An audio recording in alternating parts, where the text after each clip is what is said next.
I've been waiting for an opportunity to help review the mismanagement and carelessness, the recklessness of the KBR's former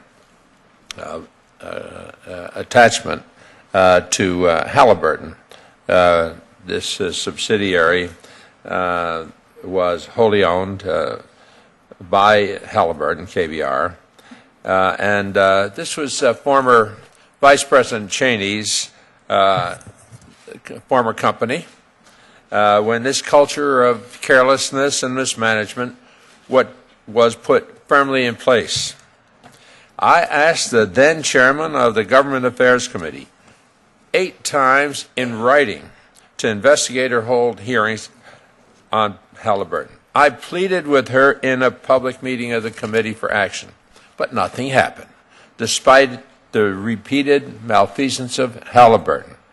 Halliburton, at the time, I'm sure the chairman remembers, he was here then, the no-bid contract started at about $50 million, wound up at over $2 billion.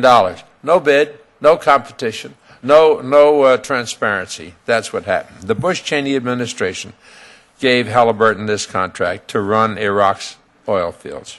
Halliburton eventually charged U.S. taxpayers $2.4 billion under that sweetheart deal. A hearing was refused to me. KBR bilked the taxpayers billions of dollars in what Defense Department auditors deemed to be questionable charges. A hearing was refused. There were credible allegations that Halliburton charged taxpayers for meals it never served our troops. A hearing was refused. Halliburton burned new trucks on the side of the road rather than try to salvage them because they didn't have the right wrench to change a tire. A hearing was refused. The Army Corps of Engineers' top contracting official was demoted after blowing the whistle on improper Halliburton contracts. A hearing was refused. And the vice president was holding stock options. By the way, Mr. Chairman, those options are not fully exercisable and won't be until December of this year. Through his entire service as vice president of this country, Dick Cheney held stock options. There's something that's inappropriate in that relationship. 48,000 shares remain to be called up from the option, but a hearing was refused. Ultimately, Halliburton was fined $490 million for costs they charged the government but could not account for. As the abuses added up, our Government Affairs Committee would not act. And taxpayers lost millions. Looking forward, for sure, we cannot let that happen again. America's future national security and financial security demand that we know where our money is going. And that's why the work of our audit agencies, like the Special Inspector General for Iraq Reconstruction and the Defense Contract Management Agency, is so critical.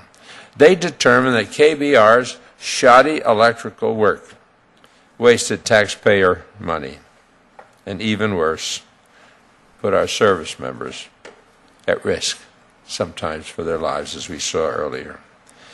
18 people died as a result of this negligence.